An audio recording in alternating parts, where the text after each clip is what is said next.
मुहम्मद रसूलुल्लाह हस्बी रब्बी जल्लल्लाह। वालेकुम, मैं हूं डॉक्टर मोइन। आज का हमारा टॉपिक है हिजामा। हिजामा नॉन एज कपिंग थेरेपी।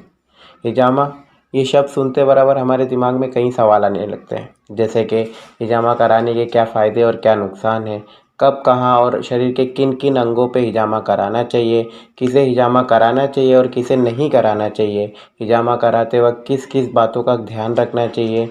ऐसे कई सवालों के जवाब हम इस वीडियो में देखेंगे। बात करते हैं कि हिजामा होता क्या है और ये किस तरह से काम करता है। दोस्तों, एक समय के बाद हमारे शरीर का गंदा खून चमड़ी के नीचे वाले हिस्से में आकर जमा होता है, जिसे शरीर से बाहर न निकालने पर ये कई सारी बीमारियों का कारण बनता है। और इसी गंदे खून को निकालने के लिए हिजामा थेरेपी का इस्तेमाल किया जाता है, जिससे कि खून साफ होता है और कई सारी बीमारियां धीरे धीरे ठीक होने लगती हैं। वैसे हिजामा को कपिंग थेरेपी के नाम से भी जाना जाता है, जो कि ऑलमोस्ट 3 तरीके के होते हैं: डायनेमिक कपिंग, ड्राई कपिंग और wet cupping. Basically dynamic cupping शरीर में मसल स्ट्रक्चर को सॉफ्ट करने और ब्लड के सर्कुलेशन को इम्प्रूव करने के लिए किया जाता है। ड्राई कपिंग की प्रक्रिया में कप के अंदर वैक्यूम क्रिएट किया जाता है, जिससे कि आसपास के गंदे खून कप के नजदीक आकर जमा हो जाते हैं। और वेट कपिंग की प्रक्रिया में स्किन पर हल्के हल्के कट लगाकर उस गंदे खून को बाहर निकाला जाता है। बेसिकली हिजामा ड्राई कपिंग और वेट कपिंग का एक कॉम्बिनेशन होता है, जिसमें पहले ड्राई कपिंग के जरिए गंदे खून को कप के आसपास ट्रैप किया जाता है और फिर हल्के हल्के कट लगाकर उस खून को खींचकर बाहर निकाल दिया जाता है। अब यहाँ 3 अहम सवाल ये उठता है कि हिजामा कराने के क्या क्या फायदे हो सकते हैं, क्या इसे कराने में दर्द भी होता है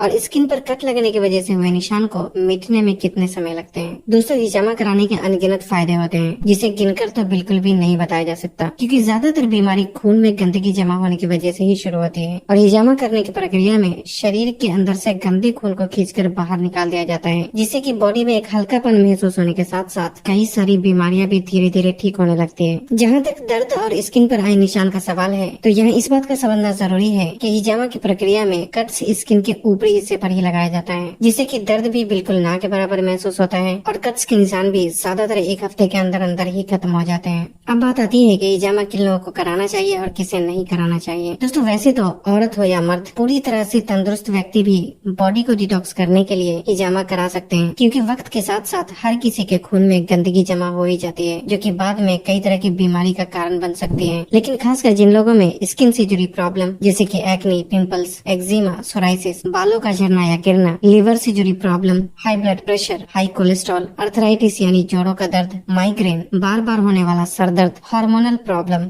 जैसे कि थायराइड, पीसीओडी, मोटापा, सेक्सुअल प्रॉब्लम, बार बार सर्दी जुकाम होना, अस्थमा, इनफर्टिलिटी यानी औरतों और मर्दों में औलाद न होने की समस्या, कमजोर पाचन और इम्यूनिटी पावर को बढ़ाने के लिए भी हिजामा करवाना एक बहुत ही बेहतर ऑप्शन हो सकता है। लेकिन ध्यान रखें कि जिन लोगों को बुखार, डायबिटीज, एपिलेप्सी और लो ब्लड प्रेशर की प्रॉब्लम है, या जो लोग खून पतला होने की दवा का इस्तेमाल करते हैं, तो उन्हें बिना डॉक्टर की सलाह के हिजामा नहीं करवाना चाहिए, क्योंकि इस सिचुएशन में बहुत ही एहतियात की जरूरत होती है। इसलिए ऐसे में हिजामा करवाने से फायदे के बजाय नुकसान भी हो सकता है। हालांकि आप हिजामा करने वाले से भी ये बात पूछ सकते हैं। यहाँ एक सवाल ये भी उठता है कि कितनी उम्र के लोगों को हिजामा करवाना चाहिए। दोस्तों, वैसे तो हिजामा करवाने के लिए कोई खास उम्र मुकर्रर नहीं है, क्योंकि ये व्यक्ति के फिजिकल सिचुएशन पे डिपेंड करता है। लेकिन फिर भी 12 साल से कम और 50 साल से उम्र के ज्यादा लोगों को हिजामा नहीं करवाना चाहिए, या फिर अगर कराते भी हैं तो कोई माहिर हिजामा थेरेपिस्ट की सलाह जरूर लेना चाहिए।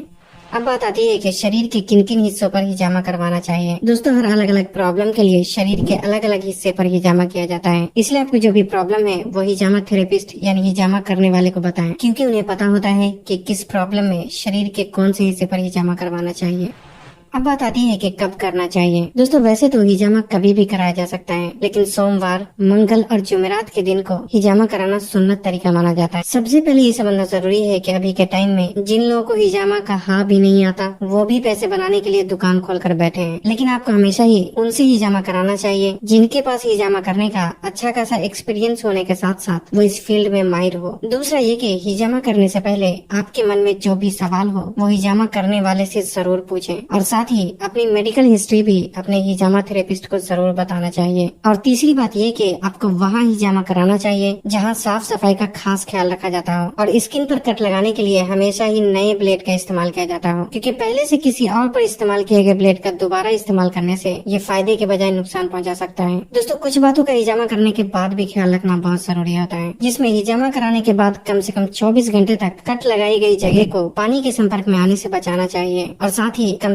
24 घंटे तक एक्सरसाइज, धूप में निकलना और ऐसा कोई भी काम नहीं करना चाहिए जिससे कि पसीना निकले, क्योंकि स्किन पे लगाए गए कट्स ताजे होने की वजह से पसीने में मौजूद बैक्टीरिया नुकसान पहुंचा सकता है। साथ ही खाने में 2-3 दिन मिल्क प्रोडक्ट और नॉन वेज से परहेज करना चाहिए ताकि स्किन पे लगाए गए कट्स जल्दी हील हो सके। लेकिन 2 से 3 दिन के बाद आप सब कुछ पहले की तरह कर सकते हैं। और अगर आप चाहें तो एहतियातन ये सारी बातों के बारे में हिजामा करने वाले से भी पूछ सकते हैं।